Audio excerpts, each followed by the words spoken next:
American scientist who went missing in Greece last week.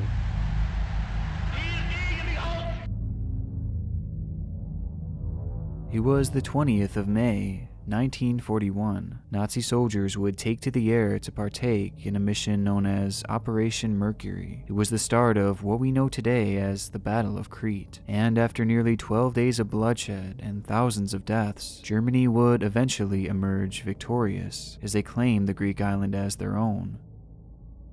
Flash forward nearly 80 years, and little trace of this dark historical moment remains, other than a few fortresses and bunkers on the island of Crete, left abandoned, decayed, and forgotten.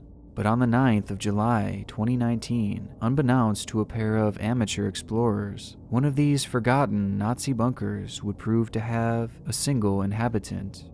As they entered the unrecognizable structure, the two would peer down its ventilation drain just a few hundred feet into their journey, where they would find a woman left bloodied on its floor. She had been dead for days.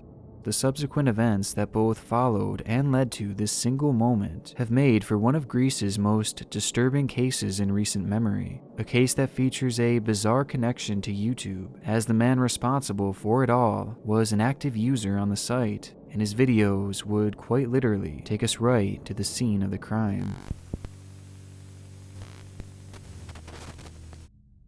July 2nd, 2019, a conference is being held at the Orthodox Academy of Crete in the Greek town of Hania. The event would last for days and had a focus on the study of molecular biology, attracting some of the brightest minds in the field to that area, with one of which being 59-year-old Suzanne Eaton. Suzanne was an award-winning American scientist who was no stranger to these types of conventions. In fact, she had visited Crete 3 times prior for similar business, and by this point she had come to know the area fairly well, and she enjoyed the island and the convention alike, as the event gave her the opportunity to meet with like-minded individuals. And on that second day of July, she was having nothing short of a great time. In the lobby of the academy, Suzanne would sit at its public piano, where she began playing music for her colleagues around her. She smiled, laughed, and even sang along with the tune she was playing. And as her final song ended and she played her last note, she would say goodbye to her colleagues briefly, as she had planned on meeting up with them again shortly, before leaving the lobby, heading in the direction of her hotel room. This would be the last time her friends would ever see Suzanne again.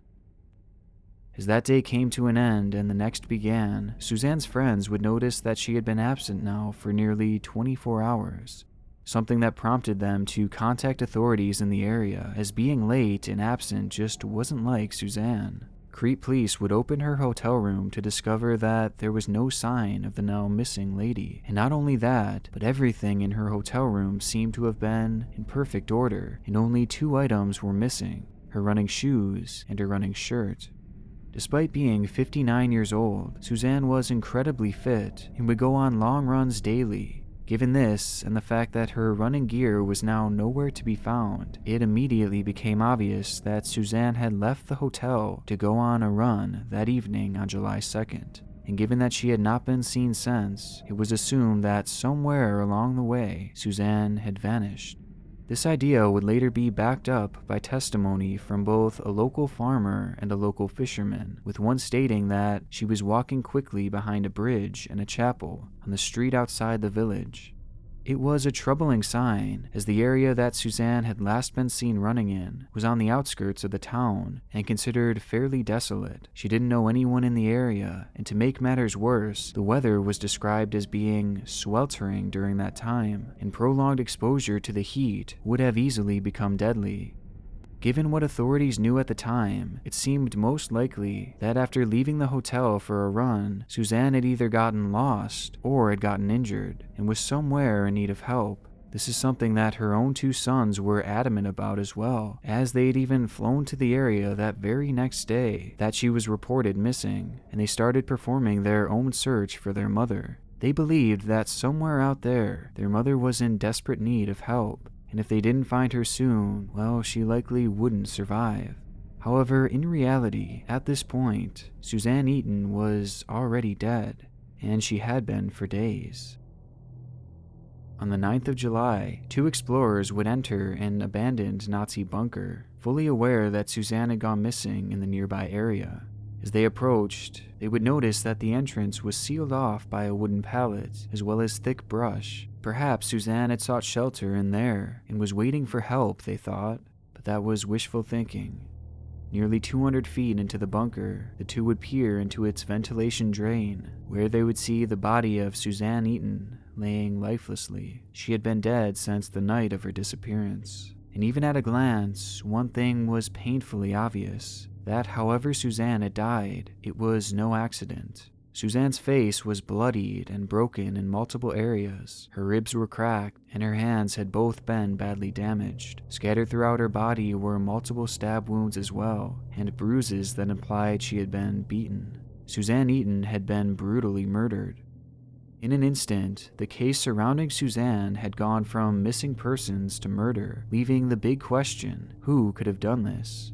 Upon investigating the scene, police would notice a set of tire marks leading directly to the entrance of the bunker, which was noteworthy considering Suzanne's footprints were not found leading to the cave, meaning that she hadn't walked in there by herself and instead was likely dumped there, potentially as a means of hiding her body.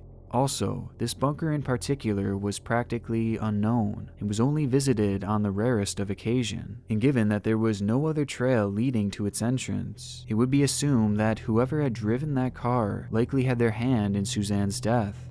Police would analyze the tire marks and eventually match them to a car that had been seen driving through the area on the very same day that Suzanne had gone missing. It had even been caught on CCTV footage heading in the direction of the bunker.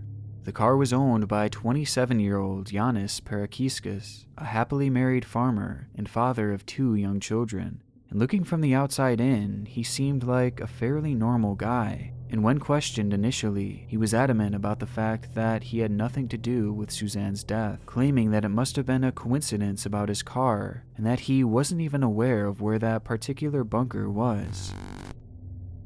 But Giannis had made one critical error in his story. An error that all stemmed from the fact that Giannis, at one point in time, had been actively trying to become a YouTuber.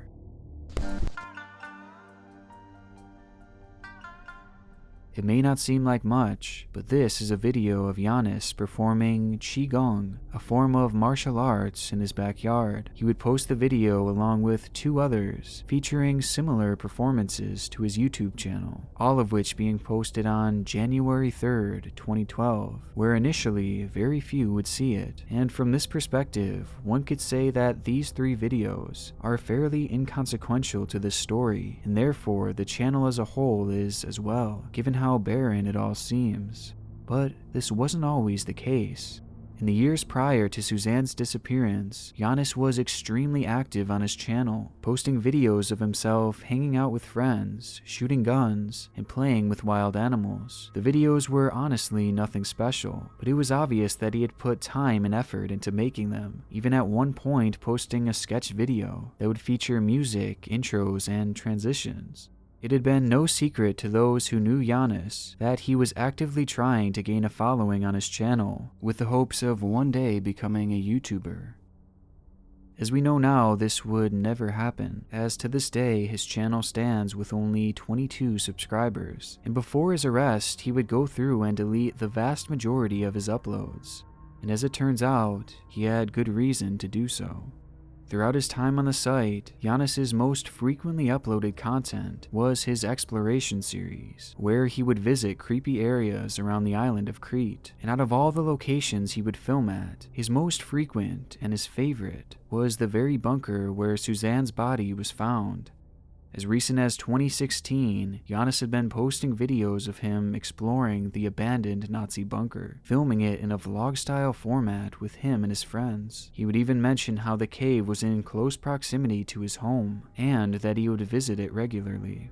Adding to the strangeness of it all, that particular bunker was quite literally unknown by even those who lived nearby, and those who did know of it would rarely, if ever, visit, given that it was quite simply nothing special. Giannis was one of very few who had ever entered that bunker, and he just so happened to have driven right up to it around the time that Suzanne had been killed. And with that note, he was practically caught red-handed, and when confronted with the overwhelming evidence against him, he would crack and tell authorities what really happened. While out on a drive, Giannis would happen across Suzanne jogging alongside of the road, and the mere sight of her, for whatever reason, had triggered something within him, and in an instant, he would snap. There was nothing particular that Suzanne did or didn't do. In fact, Giannis would later say, "I would do this to anyone I met in front of me at that moment." With his mind made up, he would step on the gas and accelerate directly into Suzanne, striking her violently.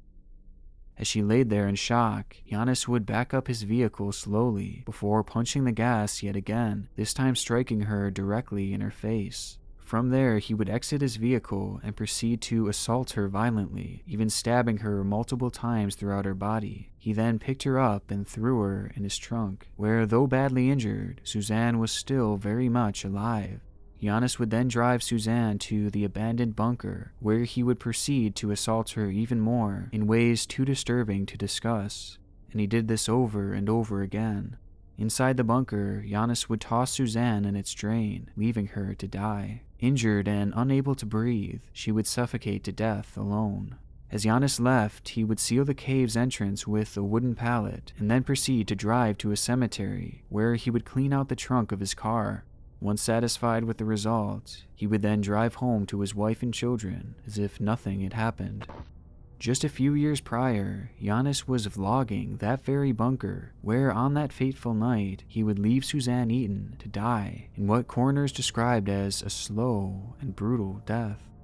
Loved ones of the man were shocked, as his confession would later be proven as accurate, given blood found where Suzanne was struck, as well as in the back of Giannis's car. He would try and claim that a demon had told him to do it, and that he was possessed in that moment, but it was no use. Giannis was a guilty man, and the courts would give him life in prison, without parole.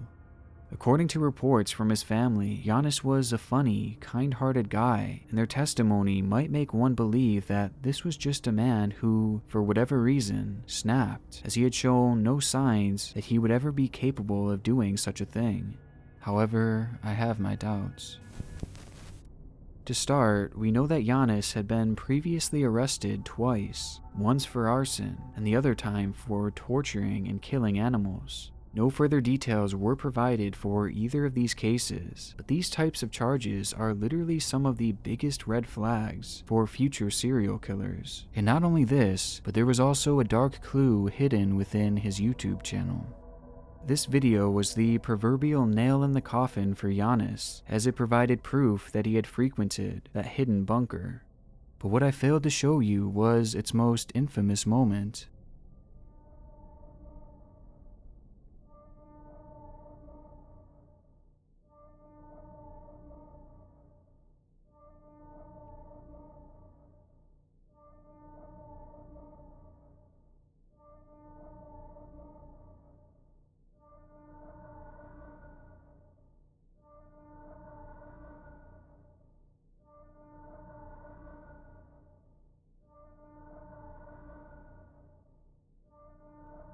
As Giannis explores the same spot that he had killed Suzanne, he would show the viewers bones that were scattered throughout the floor, with some of which appearing to be very human-like. This video was posted back in 2016, 3 whole years before Suzanne had been killed, but given the fact that no one really knew of this bunker, the sight of these bones is genuinely concerning. And it doesn't stop there, as in this same video, you can hear one of his friends talk in the background for a brief moment. And translated to English, he supposedly says, "Is this where you left that old guy?"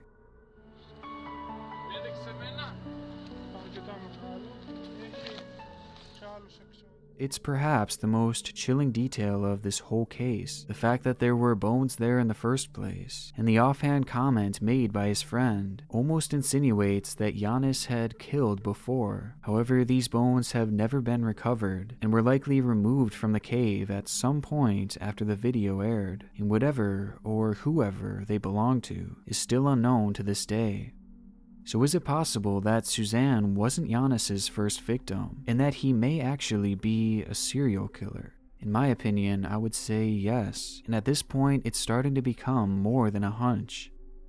It would later be revealed that Giannis had 2 similar run-ins with the police prior to Suzanne's death. In both cases, victims had come forward claiming that Giannis had attempted to kill them, specifically stating that he tried to run them down with his car as they walked alongside the road. For whatever reason, both cases were thrown out, but looking back on that note today, it's pretty frightening to think about, especially considering that they weren't the only 2 to come forward. After Giannis' arrest, 5 other female victims would take the stand, claiming that Giannis had attempted to run them down as well, a tactic that he admitted to doing to Suzanne in order to immobilize her and kill her with ease. And in the majority of these stories, these women were actually struck by his car, where he would then proceed to get out and pursue them further, with one woman alleging that Giannis had actually caught her and grabbed her by the neck. Luckily, in all of these other cases, there were joggers in the nearby area who had heard the screams and ran over to help. But had there been no one around, one could only imagine what Giannis would have done to these women. And to call these simple allegations at this point isn't even close to being accurate, as Giannis had actually admitted to doing this to law enforcement. As one article writes, the man had admitted to police that he would hit women he liked with his car. So all in all, Giannis had run down, or attempted to run down, 8 women, and of that group, only 1 would actually be further assaulted and killed, as the others had managed to escape, meaning that of the victims we know, 88% of them had escaped. To me, this number is shockingly high, considering how unlikely it would be to survive an attack of this style. I mean, he is literally running these women over, and then getting out of his car to attack them further. It's a cowardly style of attack where he should have all the power, and you'd think that the chances of even one of these women surviving would have been very low. Plus, he had knowledge of vast, endless cave systems and bunkers in the region that hardly anyone knows about, the perfect places to hide a body. Given this, and Giannis's prior videos in the bunker, I'm left to wonder if perhaps he had killed before. And I wouldn't be surprised if one day some other cave explorers just happened to stumble upon the body of another one of Giannis's victims. I want to give a big shout out to my gold tier patrons and my god tier patrons: Carlton Calendar, Donovan Aaron, Just Ali, Lacey, Mark PH, Nathan Backus, Quinn Kiwi, Raven the Nightwing, Roberto Rabito, Sam Lutfi, Skelly, Sub to Micro O, The Deck of Cards, Tracy Volpe, and Unblended Korchnoi.